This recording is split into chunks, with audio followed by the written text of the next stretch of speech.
Why do I hear Christians say, I've been redeemed by the blood of the Lamb? Yeah, that's a really dense phrase. Let's unpack it. First, let's talk about what it means to redeem something. So, if you own something, it belongs to you.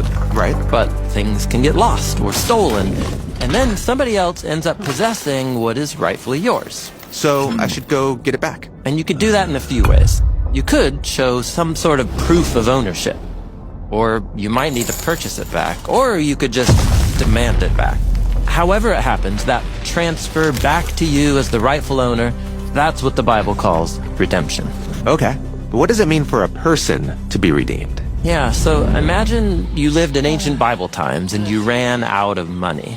As a last resort, you could sell yourself as a slave to pay back that debt. Ah, I've lost my freedom. Right. But a family member could come with money called a redemption price and claim you. And that person was called a kinsman redeemer, and they were transferring you back into the family. Ah, I get it. Now, the story of the Bible begins with this big idea that all creation, especially humans, belong to God. But tragically, humans have ended up being corrupted and enslaved by death. God wants humanity back, and so the story of the Bible is basically about how God transfers us back into his possession, that is, redeems us. Okay, so where does the blood of the Lamb fit into all of this? Yeah, for this last step, we need to tell a story. In the scroll of Exodus, Pharaoh has claimed the lives of all of the Israelites, making them his slaves. Yeah, they've lost their freedom. But they don't belong to Pharaoh. Israel belongs to God. Right, so God confronts Pharaoh and demands, let the people go free, or I will take them back with displays of power. You mean the plagues? But they don't work. Pharaoh refuses to acknowledge God's claim on Israel. Right. So, in one final act of power, God makes it clear to Pharaoh that not just Israel, but all life belongs to him. God will unleash a deadly plague through the land to compel Pharaoh to free the Israelites. But this plague isn't just on Pharaoh in Egypt. It will also take the lives of Israelites too. Well, remember, every life is already enslaved by death. But God provides a way of safety from the plague. And this is what the Passover meal is all about, where every family puts the blood of a flawless lamb on the door frame of their house to protect them. How does that work? Well, the lamb is a symbol of a life that belongs totally to God, uncorrupted by evil or death, and that means death has no rightful claim to it.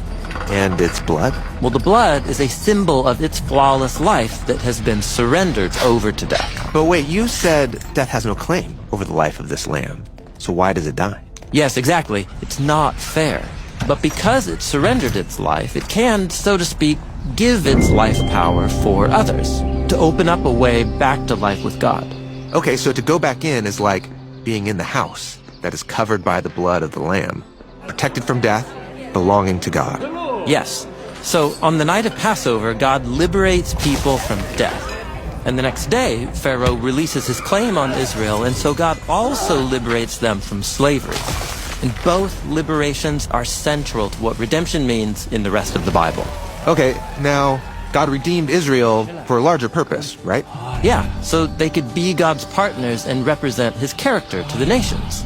But Israel's story turns tragic as they become enslaved, along with all the rest of humanity, to their corrupt desires and the deadly violence that results. And so instead of living in freedom, Israel remains claimed by death. And so how can Israel, or anyone, be truly redeemed from death?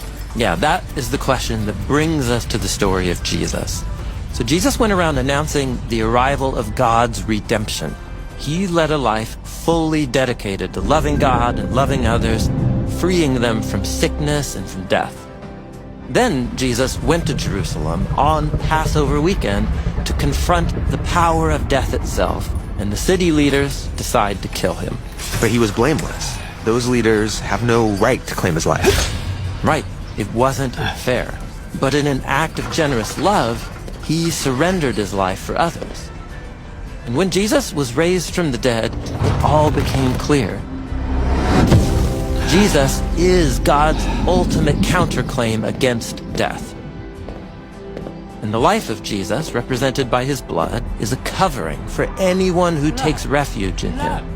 Death could not claim him, and ultimately, it cannot claim you either. So when Christians say, I've been redeemed by the blood of the Lamb, what they mean is that because of Jesus' life, they have been reclaimed by God into freedom and into a kind of life that's beyond the power of death. We belong to God, and nothing can change that. This is what it means to be redeemed by the blood of the Lamb.